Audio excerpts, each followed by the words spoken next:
Hello and welcome back for match 2 of Rug Delver versus a pretend invitational legacy segment.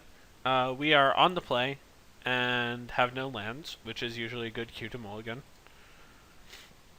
We don't have a threat in this hand, but like most Rug Delver hands where you have a blue source and some ways to interact, you have to keep and sort of hope for the best. So that's what we're going to do. And we'll kick things off by playing a fetch land, disguise what we're doing as much as possible, and possibly telegraph Stifle so that we can draw out of our lack of threat. Obviously, we would like to draw a threat immediately, but if we're going to keep drawing just stuff, then we would like our opponent to play as little magic as possible while we do. Because at the point where we draw a threat and put it into play and the clock starts, it would be great if our opponents had as little in play and as few lands on the board as possible, so that all of our cards that sort of rely on our opponent having few lands in play are still alive. So, looks like our opponent is playing a burn deck, which is cool. We're going to allow Goblin Guide to resolve and then Lightning Bolt it. And hope that we get to unmulligan with... Yep, awesome. With the Goblin Gut trigger. So, get a free card from Goblin Guide. And our opponent has used a card and a mana to trade with our card and a mana, which is a bad deal for them.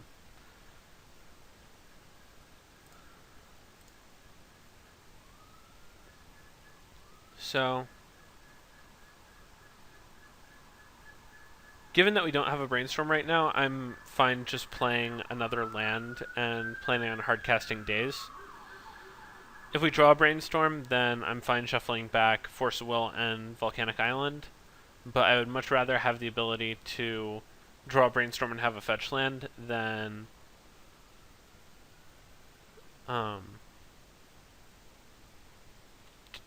turn off our Daze.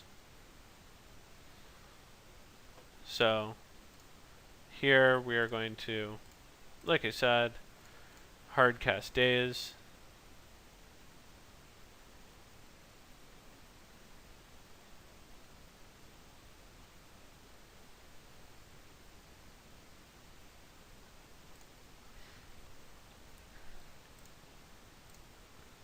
So good news and bad news.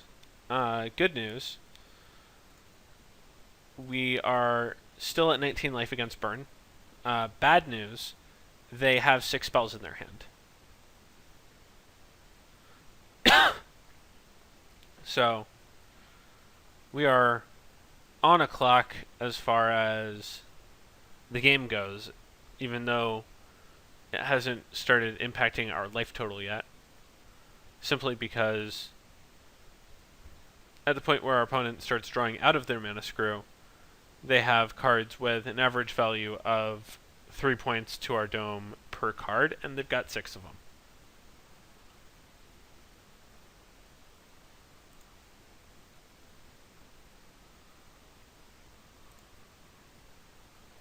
So our fetch land here is going to let us sort of scry 1, or just draw a card. So we're going to take 2 from Goblin Guide. And really, it would be really great if we could draw a spell. Also fine. So we're going to attack, not play a land,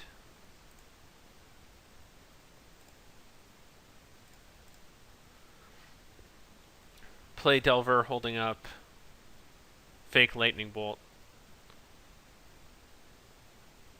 And our opponent should not respect Lightning Bolt at all, since we didn't have it last turn and played Delver. So Lightning Bolt's on top of our deck, so we're happy drawing that.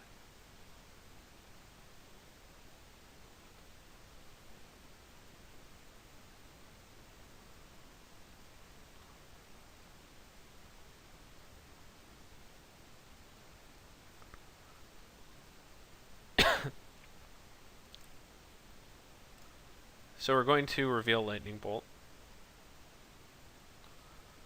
and flip our Delver over.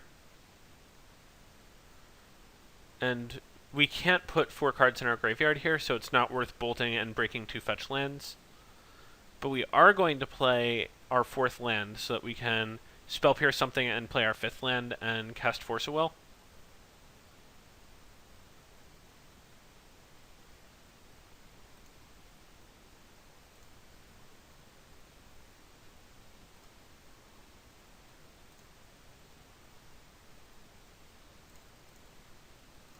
And at this point we need to have a serious discussion about whether or not we are going to bolt his Goblin Guide or his face. So he's gonna bolt. Yeah, we're fine letting that triggered ability resolve. Stifle is also fine against burn for its ability to quote-unquote counter Rift Bolt by stifling the cast this trigger when it has 0 suspend counters on it, because it never gets asked to get played again. Just make sure you don't suspend the last counter coming off, because that one happens again. So we're fine taking 3, that's expectation. We aren't fine letting Price of Progress resolve, we're fine letting Flame Rift resolve, and we'd like to be able to beat a Fire Blast. So we reveal Brainstorm right on time.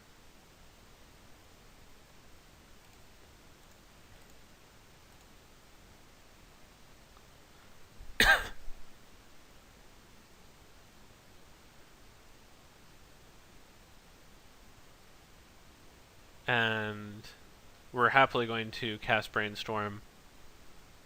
Probably draw 3 lands, put 2 back, and then play another land. Grim Levimancer is fine, I think. We should be able to either hit another way of dealing with it, or just power through it. Stifle also works. Stifle's very good here. So we're pretty locked into playing Tarmogoyf and Stifle as our plays. So we're going to put back Volk Force, and we're definitely going to shuffle those away.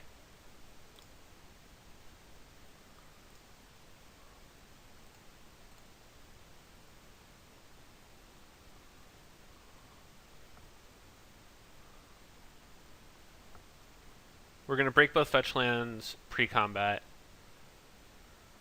If you think your opponent is like unbelievably dumb, then you can like make this attack with Nimble Mongoose in play as a 1/1 and 2 fetch lands on board. But like, I don't know, man.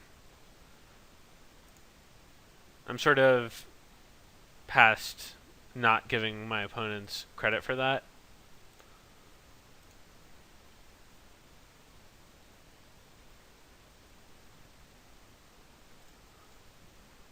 Yeah, like, ooh.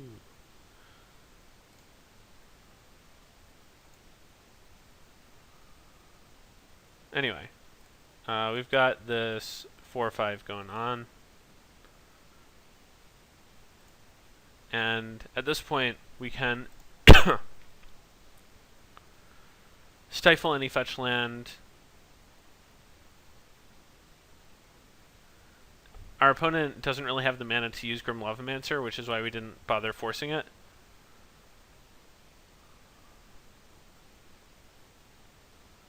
Our opponent Chain Lightnings us. which is fine. Not interested in spell piercing.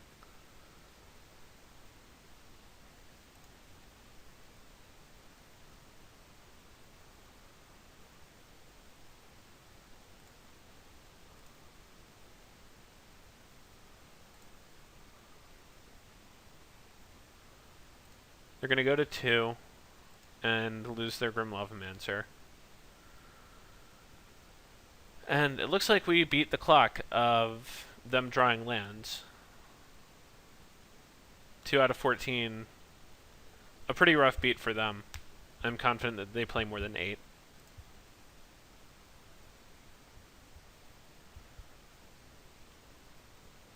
So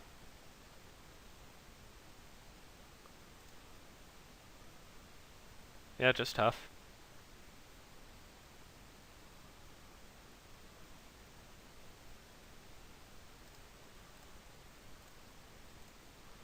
So yeah, the card that we can't beat is Price of Progress, so we spell pierce that one.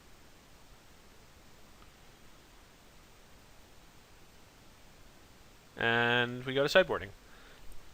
So the deal with Burn is that it's basically a combo deck. So board as though it's a combo deck where you can't ever board in Sylvan Library and you should be fine. So Flusterstorm, excellent card. They don't have any forests ever. Rough Tumble is alright. Since we saw Grim Lavamancer, it's very likely that they have Eidolon of the Great Revel. I don't know if they keep that in against Tarmogoyf. Eidolon's big weakness is that, like, if we have an established board position when they play Eidolon, then we can just race the triggers. So Gitaxian Probe's pretty bad, since paying 2 life to cycle a card about as weak as it gets against a burn deck. And you generally know, like, roughly what's going on in their hand. They've got a bunch of cards that they're going to aim at your face. So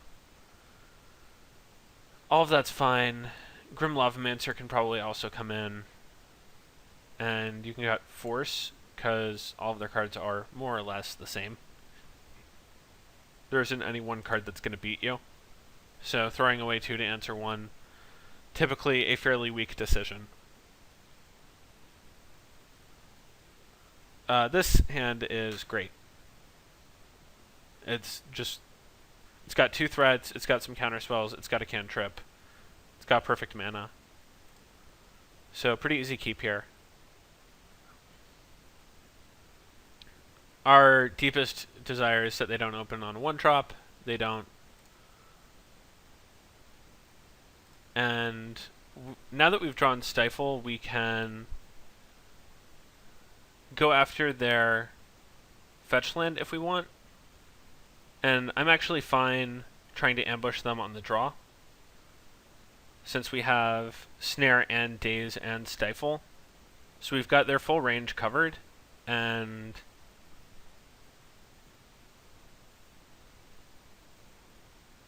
it lets us catch up on land drops against burn, which is a big deal when you are relying on Daze.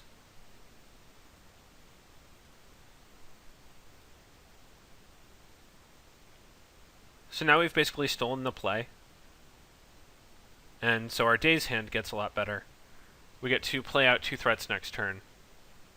And since they didn't have a 1-drop, it's unlikely that they have a 1-drop again.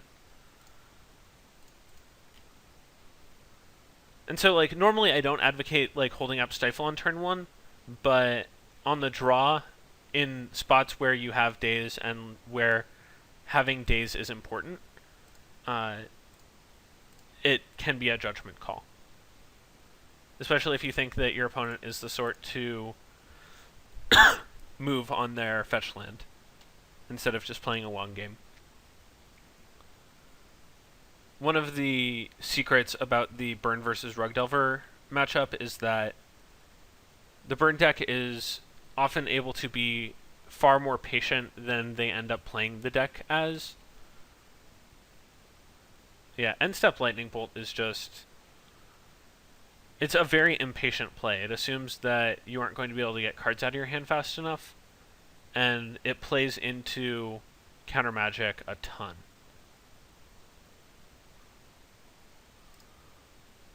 So this is a pretty easy counter on their Searing Blaze. And we actually should have picked up our Volcanic Island so that when we cast Ponder, we can either replay our Volcanic Island or fetch another. So, a little loose there, but I don't think it's going to be super consequential. We would like to reveal Brainstorm. So, I'm going to cast this here, Brainstorm. Put back 2 lands. The nut Brainstorm, as it were. Fetch out our Tropical again. And we can't quite turbocharge our Nimble Mongoose, but we are comfortably ahead here. We're going to be able to go Super Mongoose next turn, and we're still at 15. We've got 2 counters and 2 cantrips in our hand. Things are looking good. Like, the only card that I'm not really worried about anything here. Volcanic Fallout would be bad. Grim Lavamancer would also be bad, but again, not really worried about it because of Nimble Mongoose. And for sure Spell Snaring literally anything here. Good lord. Satyr Fire Dancer. It's a cute one. Well, Spell Snare has been outrating cards since it was printed, and don't really care what 2-drop you have. I'm going to counter it.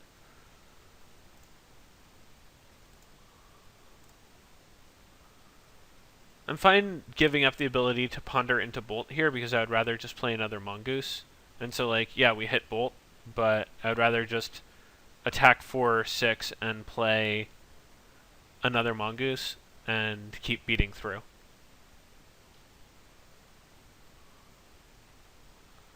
So yeah, draw days. Would not like to shuffle.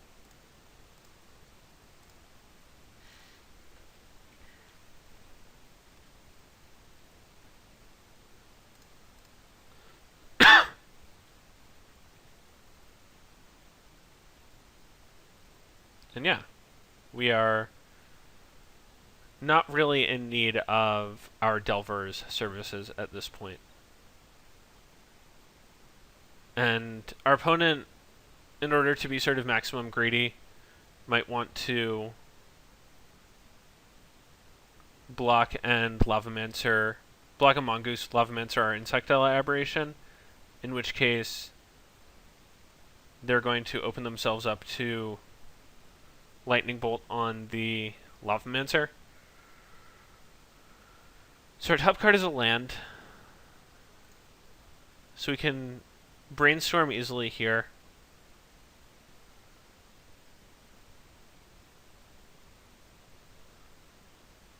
Put back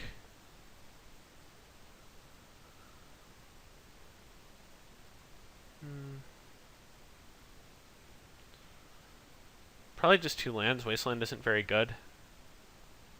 And you can actually probably board out a Wasteland against Burn, since it doesn't do a lot for you. I'm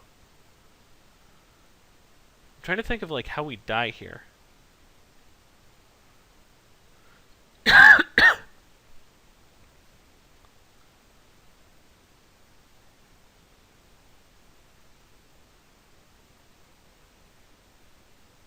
Like, this Daze isn't doing a ton.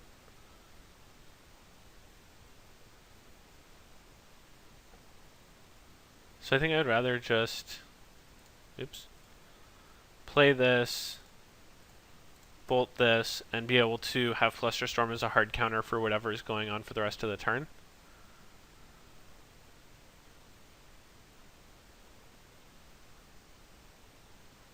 And like, at worst, Flusterstorm is a Spell Pierce, and we've got Lethal in play.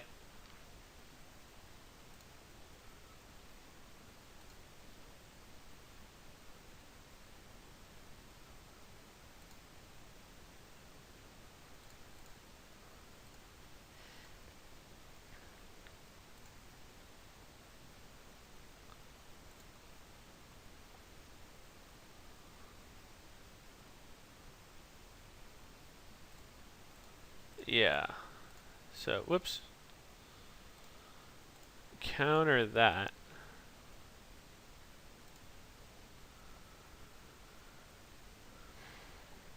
And I don't think that there are any 3 spells that deal 15 damage that can be cast off of 3 lands. Like, yeah, even like Pop Fire Blast is only 10 and leaves 1 card and 1 mountain. So, we're good. Should have put back Tarmogoyf and kept Daze though, but like, doesn't really matter.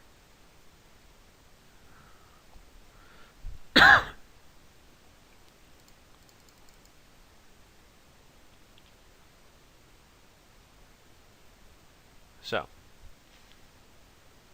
the trick to the Burn versus Rug matchup is that you want to be able to counter their spells, and on the Burn side of things, you don't ever want to get anything countered by Daze, ever. Like, that's your MO. Is just never ever let Rug resolve a Daze as a 1-for-1, because it means that you're playing too fast and playing too much into what they're holding. So, our opponent played pretty aggressively, given that they lost game 1. It's like understandable. So they lost game 1 because they had no lands, and so they just started firing off spells in game 2, assuming that they wouldn't be able to empty their hand fast enough. As it turns out, they probably could have emptied their hand on the last turn. And there are certainly spots where having that lightning bolt would have done them a lot more good than eating a Daze on turn 2. So, also, like, once you know that you're playing against Rogue Delver, you just always break your fetch lands as soon as they don't have Stifle mana available. And so if you're on the play, passing with a fetch land in play is just, like, pretty inexcusable unless you are trying to get them with a Searing Blaze, and even then you should just lead on your basic mountain and have your fetch land in reserve. So, that's about all I got. I'll be right back.